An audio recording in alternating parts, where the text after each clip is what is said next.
L'interview de la semaine. Le constructeur automobile chinois XPeng, spécialisé dans les véhicules électriques haut de gamme, fait son entrée sur le marché français au printemps 2024. Après s'être implanté dans plusieurs pays européens comme la Norvège, les Pays-Bas et l'Allemagne, la marque poursuit son expansion en Europe en ciblant la France. L'occasion de faire le point avec Thomas Rodier, son directeur marketing et communication France. Bonjour Thomas Rodier, bienvenue. Merci Eric, merci de nous recevoir. Vous êtes directeur marketing et communication de XPeng France. Alors pour ceux qui ne connaîtraient pas encore, XPeng est un des principaux constructeurs de voitures électriques en Chine, ou chinois en tout cas, et sûrement l'un des plus connus en Europe déjà, puisque vous êtes déjà présent dans plusieurs pays d'Europe du Nord. Pouvez-vous nous présenter cependant XPeng en quelques mots, ses origines, son histoire? Je crois qu'il y a une histoire assez intéressante. Il y a une histoire super intéressante puisque donc notre créateur qui s'appelle Xiaopeng a donc donné son nom à la marque qui a donc donné XPeng en contractant son nom. Ce qui est hyper intéressant, c'est que notre fondateur a vendu à Alibaba un des premiers navigateurs Internet, ou en tout cas un des plus populaires en Chine à ce moment-là, ce qui lui a ensuite donné l'occasion d'aller ensuite développer la branche smartphone chez Alibaba, et ensuite il a décidé de créer une marque automobile 100% électrique. Donc ce qui est hyper intéressant, c'est qu'on a donc un fondateur qui est un vrai codeur, on est une vraie boîte de tech et que on a donc toujours développé des voitures électriques. On n'a jamais dérogé, on est né électrique et on est vraiment depuis notre naissance qui est relativement récente, hein, la boîte a moins de 10 ans. On est ce qu'on appelle dans cet anglicisme une vraie software defined vehicle company. Alors cette histoire effectivement c'était il y a à peu près 10 ans, donc c'est assez marrant parce qu'en fait on s'aperçoit que les constructeurs chinois ont quand même une origine un peu tech, ou un tropisme vers la tech en tout cas, puisque c'est le cas aussi de, pour pas les nommer, Xiaomi, BYD, etc. Puis aussi Tesla un petit peu. Alors c'est une évolution évidente comme ça de passer de la conception de logiciels ou de navigateurs internet à la conception de voitures électriques. Quel a été le cheminement? Je pense qu'il y avait la volonté de développer des voitures de manière plus moderne, Ouais. et d'aller vers cette ère finalement un peu du smartphone sur roue, Mm. et donc tourner la page du véhicule avec une architecture faite pour le thermique, et de partir sur des véhicules qui seraient vraiment 100% conçus autour d'un logiciel qui va pouvoir gérer toutes les fonctionnalités, et, et donc avec tout ce que ça amène en termes on va dire d'expérience pour le conducteur au quotidien, mais aussi voilà tout ce qui va concerner les mises à jour qui vont augmenter son expérience à bord, en tout cas l'améliorer. euh, avec des mises à jour assez régulières, mais encore une fois, comme sur le modèle des smartphones, où vous recevez une mise à jour qui vous amène de nouvelles fonctionnalités. Du coup, c'est vraiment la partie logicielle qui est centrale sur ces voitures. C'est autour du logiciel que toute l'architecture est développée. Ça veut dire que c'est des voitures qui sont, enfin, on y viendra peut-être un peu plus tard, mais qui sont plus évoluées techniquement. Vous proposez des choses que les constructeurs traditionnels ne proposent pas.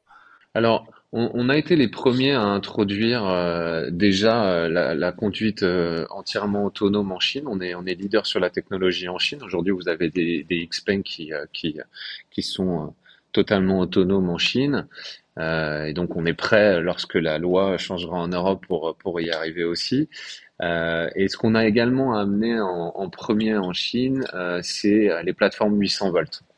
Donc on commence à les voir apparaître un petit peu en Europe à travers d'autres constructeurs, mais c'est encore très restreint, c'est pas forcément très accessible. Nous, notre ambition, c'est évidemment de démocratiser la technologie et de rendre ce genre de technologie accessible au plus grand nombre. Donc sur l'ensemble de la gamme XPeng, vous allez retrouver de cette fameuse technologie 800 volts. Et pour faire simple, ce que ça va vous amener, c'est des temps de charge et des temps de charge raccourcis et des puissances de charge plus élevées. Je vais vous donner un chiffre qui est assez parlant. Sur le G9, donc qu'on lance en ce moment en France, euh, vous allez atteindre plus de 300 kilowatts lors de la charge. Et ça va vous permettre quelque chose qui est absolument génial, c'est que vous allez recharger en moins de 20 minutes. Donc vous allez passer de 10 à 80% en moins de 20 minutes, ce qui amène vraiment quelque chose de, on va dire, d'assez similaire finalement à l'expérience que vous aviez avec le véhicule thermique, puisque avant vous vous arrêtiez de toute façon à la station-service pour éventuellement faire le plein, faire une petite pause technique, prendre un café, prendre un petit peu l'air, et les 20 minutes étaient passées. Donc en fait, on revient à cette expérience-là, tout en ayant le plaisir de rouler en électrique, et donc sans cette barrière psychologique de se dire, oh là là, je vais devoir m'arrêter, trouver un chargeur, et puis ça va durer longtemps. Là, c'est terminé avec cette technologie en fait. Donc c'est ça qu'on propose à l'heure actuelle sur G9, et puis à venir également sur G6, toujours pareil, de 10 à 80% en moins de 20 minutes.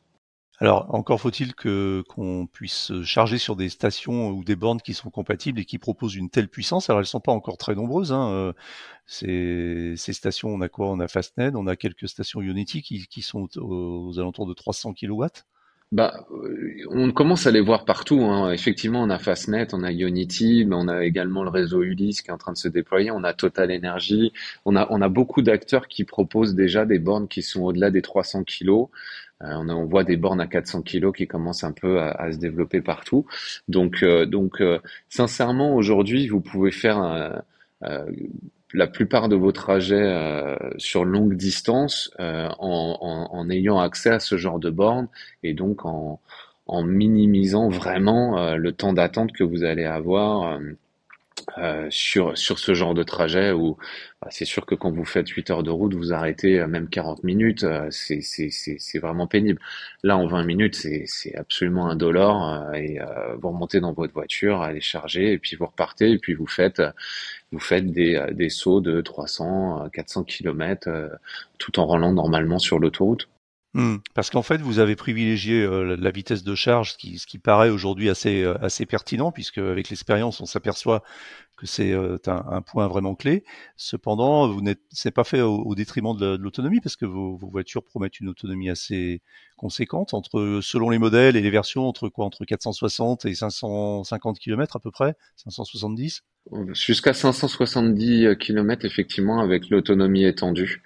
Et donc avec effectivement des consommations assez contenues, et donc encore plus contenues sur le futur G6 qui est un plus petit modèle que le G9, mais voilà, avec des autonomies qui sont voilà, jusqu'à 570 km. Ça permet quand même de faire voilà, de répondre à la plupart des besoins des conducteurs.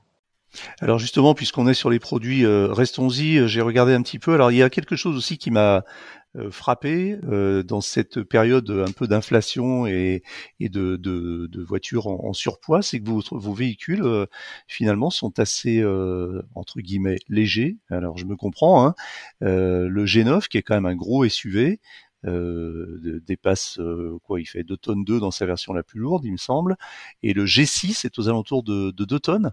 Donc ça, on est toujours sur des véhicules qui sont lourds, hein, mais parce qu'on le sait à cause des batteries. Mais moi, quand j'ai vu le G9 et que j'ai vu les premières présentations, je m'attendais à un engin qui pesait plus de 2 tonnes 5. Et finalement, vous avez réussi un petit peu à optimiser sans faire forcément l'impasse sur les finitions qui ont l'air aussi. Alors, je parle vraiment de ce que j'ai vu et je les ai pas vus, on y essayé en vrai encore, hein. Mais j'ai l'impression que voilà, vous arrivez à trouver un compromis entre autonomie, vitesse de charge, mais aussi entre poids et qualité. Ouais, tout à fait.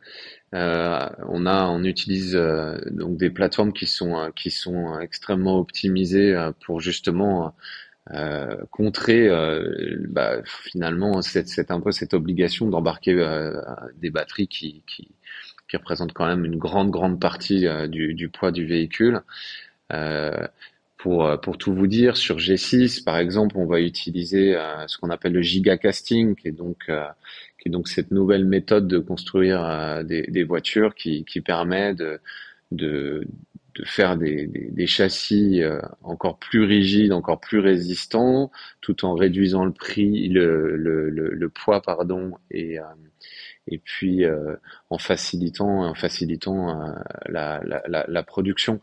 G6 donc des parties. Donc c'est du moulage hein, pour simplifier. C'est vrai que le Hmm. gigacasting c'est un C'est terme le qu'on moulage utilise beaucoup. en un seul bloc. Ouais. Voilà, c'est ça. Donc sur la plateforme Xpeng CEPA 2.0, on passe en gros, on réduit de 300 pièces qui sont normalement soudées grâce au gigacasting.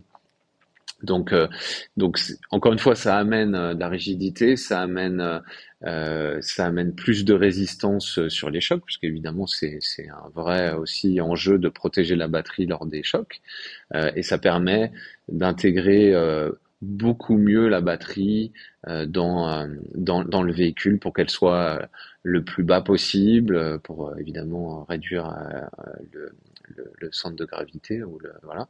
Euh, et puis euh, voilà, proposer quelque chose qui est à mon sens l'avenir de l'automobile, puisque développer des voitures électriques sans partir finalement de l'ancien modèle thermique. Aujourd'hui, on voit quand même encore beaucoup de voitures électriques qui sont issues du monde du thermique, donc qui amènent vous voyez aujourd'hui qu'il y a des voitures avec par exemple des tunnels d'échappement, c'est des voitures électriques et des tunnels d'échappement, c'est un peu bizarre. Donc, euh, donc ça permet d'optimiser vraiment l'utilisation de l'espace dans le véhicule pour l'électrique. Alors vous savez ce qu'on dit du gigacasting ou du gigacasting, c'est que ça rend des voitures difficiles, voire impossibles à réparer. Qu'est-ce que vous répondez à ça? Bah, j'entends effectivement souvent ça, mais la réalité c'est que la plupart des voitures qui ont des chocs similaires et qui sont fabriquées normalement sont aussi généralement euh, classées en épave à la suite de ce genre de choc. Donc en fait la réparabilité, je vois pas bien où est le problème si vous arrachez tout le train avant d'une voiture qui n'a pas été conçue sous gigacasting, elle sera également déclarée épave. Donc en fait, on est sur les mêmes problématiques en cas d'impact, d'impact fort. Donc c'est Pour vous, c'est pas aujourd'hui. vraiment un problème. Bah, je pense que je le dis comme je le pense, et je pense que c'est encore finalement une façon de dénigrer l'électrique pour ceux qui veulent pas y passer. Maintenant, Hmm. euh, ça amène quand même beaucoup de solutions, le gigacasting et beaucoup d'optimisation de poids, d'augmentation de la rigidité, de facilité dans la construction également. Donc voilà, c'est le progrès. Hmm. C'est ce qui va aujourd'hui arriver dans l'automobile hein, et qui arrive chez pas mal de constructeurs. Hein. Alors parlons un peu de l'arrivée officielle de Xpeng en France, hein, puisque c'est en ce moment là. Comment ça se concrétise? Vous avez quelles implantations? Qu'est-ce que ça représente en termes de personnel? Et puis peut-être de concessions ou de stores, je ne sais pas comment vous les appelez, en termes d'après-vente. Voilà, est-ce que vous pouvez nous dresser un peu un tableau de Xpeng en France là dans ces premières semaines d'implantation et puis dans les mois et les années qui viennent? Ouais, alors nous on a un objectif d'ici fin 2025, c'est que vous ayez une concession Xpeng à moins de 50 minutes de chez vous. Donc là, dans un premier temps, on va ouvrir en 2024 35 points de vente. On a décidé de travailler avec des grands groupes euh, qui sont déjà implantés en France. Je vais en citer quelques-uns parce que c'est important de se rendre compte que on signe avec des gens que vous allez déjà connaître et qui vous ont sans doute déjà vendu un véhicule d'une autre marque. Voilà, on va parler de Caravenu, de Jeanlin, d'Eden Auto et Easy Motor, BPM, Groupe Mozart. Donc on est un petit peu Des partout réseaux de en France. concessionnaires en fait. Exactement. D'accord. Multimarque. Multimarque. Alors nous, on aura évidemment des espaces dédiés Xpeng, Ouais. mais on travaille avec des groupes qui distribuent déjà d'autres marques. et qui ont donc cette expérience de la distribution, mais surtout du service après-vente également, puisque on a également besoin évidemment de rassurer. Aujourd'hui, on est conscient que personne ne sait vraiment qui est Xpeng en France, à part vraiment les gens connaisseurs de l'automobile qui s'y sont un peu intéressés, qui ont pu voir notre introduction sur d'autres pays autour, mais on sait qu'aujourd'hui notre notoriété elle est relativement faible, donc on va tout faire pour évidemment y remédier, mais je pense que c'est rassurant pour le consommateur de retrouver un point de vente réel dans lequel vous allez trouver des vendeurs, des gens qui seront responsables du service après-vente de votre véhicule et, euh, et voilà, qui vont vous assister dans votre expérience avec Xpeng, qui vont vous faire une vraie mise en main du véhicule aussi, ça c'est important. On le dit pas suffisamment, mais on est maintenant sur des véhicules très très technologiques. C'est bien de passer du temps avec l'acheteur pour lui expliquer toutes les fonctionnalités qui sont dans son véhicule et de prendre le temps de le faire. Surtout quand Euh, c'est quelqu'un qui n'a encore jamais roulé en électrique et pour qui c'est la première voiture électrique, parce qu'il y a toute cette question de la pédagogie autour de l'électromobilité, en plus de la technologie. Vous avez déjà ouvert des concessions? Il y a déjà des points de vente ou les 25 vont arriver, mais encore rien d'ouvert? on va en ouvrir d'ici fin juin, on en aura 15 Ah oui, ouverts. On a d'ores et déjà déployé des véhicules pour faire des essais. Donc aujourd'hui, vous pouvez aller sur le site d'Xpeng .com/fr où vous allez pouvoir réserver un test drive, pardon, un essai. Euh, et donc dans l'une des concessions qui seront ouvertes d'ici là. Euh, et puis vous et avez quelques noms là de villes d'implantation dans les premières ouvertures? alors les premières qu'on va ouvrir, ça sera Lille, Paris. On va avoir Cannes également. On va avoir Lyon. Et puis très rapidement vont arriver Nantes, l'est de la France, Strasbourg, Nancy, et puis également la Bretagne. Donc on va avoir une couverture. Évidemment, on sera pas tout de suite à moins de 50 minutes de n'importe qui en France, mais on va être vraiment là où on voit qu'il y a une appétence pour le véhicule électrique et donc il y a vraiment de grandes chances qu'il y ait un Xpeng pas loin de chez vous d'ici les prochains mois si vous êtes dans une ville de moyenne à grande, quoi. D'accord. Alors, pour parler de la gamme, vous allez démarrer en France avec 2 modèles, hein, qui sont 2 SUV, donc le G9 qui est un grand SUV, qu'on pourrait comparer un peu, alors dites-moi si je me trompe, mais à, quoi, une Audi Q5 ou peut-être un peu plus grande même? Ouais, peut-être même un peu plus grande, ouais. Ouais. Ouais, ouais. Et puis l'autre qui est le Xpeng G6, Oui, qui donc lui est vraiment dans les dimensions et un petit peu dans le form factor d'une Tesla Model Y. c'est C'est un peu exactement ça. voilà, c'est ça. On est sur quel prix sur ces deux voitures, sur quelle gamme de prix? Parce que j'ai vu on n'est pas forcément sur entre guillemets du low cost, hein. Vous visez plutôt un segment de marché qui serait plutôt, on va dire, un petit peu premium? Alors, oui, alors, déjà, nous, on n'est pas low cost, ça c'est certain. Notre positionnement, en fait, Xpeng est une marque haut de gamme en Chine et évidemment le sera également ici. Ce qui fait que, effectivement, nos concurrents sont plutôt les marques haut de gamme que vous avez pu citer par exemple face à G9 et c'est là où vous allez vous retrouver avec un prix très compétitif puisque pour un véhicule similaire vous allez commencer à 59 900 sur le G9 et le modèle vraiment tout équipé, le performance avec 550 chevaux, suspension pneumatique, toute option, vous allez être à 80.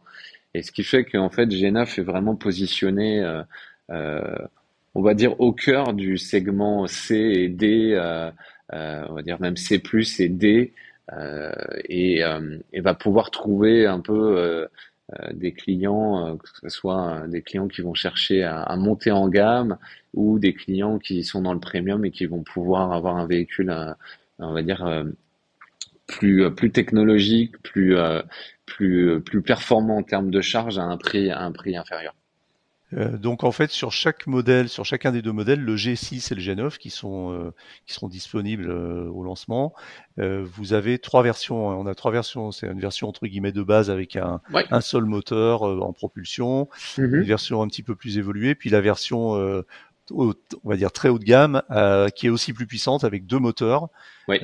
qui promet aussi une puissance de charge plus élevée, et puis des performances Mm. qui sont dans la bonne moyenne des voitures électriques puissantes, je dirais même des performances exceptionnelles, je crois, puisqu'on est en dessous des 4 secondes au 100 à C'est ça. l'accélération pour chacun des modèles. Mhm. Ces voitures, elles sont déjà disponibles. On peut déjà les commander Ouais. et les recevoir dans quel délai? Oui, alors on va livrer les premiers G9 tout début juillet. D'accord. Et donc vous pouvez le commander tout simplement en allant sur notre site et en demandant à être contacté. Donc vous pouvez soit faire une configuration. On a en plus une offre de lancement qui est le G9 première édition, qui est donc un G9 avec la batterie étendue, avec l'autonomie étendue, pardon, donc qui va vous offrir 570 km d'autonomie et sur lequel on va vous offrir le pack premium. Donc vous allez pouvoir retrouver, je recommence hein, comme ça, je suis désolé Eric, euh, donc on va retrouver le G9 Premium première édition sur lequel vous allez retrouver la batterie 98 kW, donc autonomie étendue, et où on va vous offrir la peinture métallisée et les sièges premium et le système également audio d'InAudio, donc avec 18 haut-parleurs, et vous allez avoir les sièges massants les sièges un peu première classe avec des soutiens sous les jambes, enfin vraiment ce que vous allez retrouver sur des marques très haut de gamme.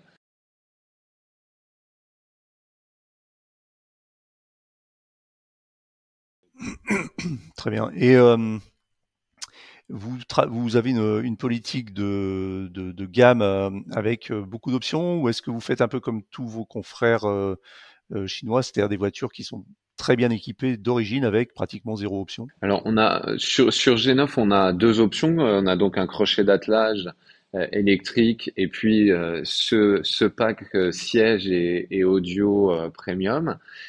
C'est tout. Ce qui est important de préciser, c'est que effectivement, vous n'allez pas retrouver de service ou en tout cas de technologie en option chez nous. La conduite autonome jusqu'au niveau 2,5, donc avec la possibilité de changer de voie en semi-autonome, est intégrée dans n'importe quel des véhicules que vous allez acheter chez nous. La technologie est déjà disponible et vous n'avez pas du tout à payer en plus pour y accéder. Euh, et sur G6, on sera encore plus restrictif puisqu'il n'y aura qu'une option qui sera le crochet d'attelage. Et donc l'ensemble des technologies, les mêmes que sur G9 pardon, seront disponibles. Alors, on se pose la question, et je l'ai déjà entendu, sur la gamme. Aujourd'hui, vous lancez donc votre gamme en France avec deux SUV. Or, on sait que Xpeng a une gamme assez large, et même dans d'autres pays européens, et notamment avec des berlines. Je crois que vous avez au moins deux berlines au catalogue, qui sont assez attirantes. Elles vont arriver ici sur le marché français, ou vous allez vous concentrer sur uniquement les SUV? Non, on va se concentrer sur les SUV parce qu'on se rend vite compte en regardant les chiffres que c'est ce que souhaitent les gens aujourd'hui. Euh, mais évidemment, on va lancer des nouveaux véhicules dans le futur. Le rythme, ça va être entre un et deux nouveaux véhicules tous les ans. Euh, et donc, en fonction effectivement des résultats de tests qu'on fera dans le futur, il n'est pas impossible qu'on lance des berlines. On voit que le marché recommence un peu, le marché français, hein, je dis bien, commence un petit peu à, à s'intéresser à nouveau aux berlines, puisque voilà, les SUV commencent à être un petit peu critiqués. On s'empêchera pas évidemment de lancer. Enfin, je veux dire, on peut parler de la P7 qui est un véhicule magnifique, qui est vendu effectivement en Hollande et dans les pays scandinaves. Nous, on lancera pas ce véhicule-là. Mais il n'est pas impossible qu'on étudie de lancer euh, le successeur de P7, qu'on a eu la chance de voir récemment en Chine et qui est absolument incroyable. Donc on étudiera ça de près. Ah bah tiens, justement, puisqu'on en parle, ça nous donnera une petite indication. Dans les autres pays européens, euh, pays scandinaves, Pays-Bas, etc., vos gammes, c'est quoi? Il y a combien de voitures et vous avez déjà donc le G9, vous avez d'autres modèles et du coup, quel est celui qui se vend le mieux? Alors, c'est G9 qui se vend le mieux. On a donc trois véhicules hein, D'accord? dans le reste de l'Europe, qu'on fasse clair. On a la berline P7 Ouais, et on a G9 et donc G6 qui arrive en ce moment même partout en d'accord. Europe. Aujourd'hui, G9 rencontre un vrai succès dans les pays scandinaves de par ce positionnement un peu entre deux où on va pouvoir aller euh, attirer des clients qui regardaient plutôt du C+, SUV électrique et qui étaient ou peut-être aussi des clients qui regardaient du du D voire du SUV E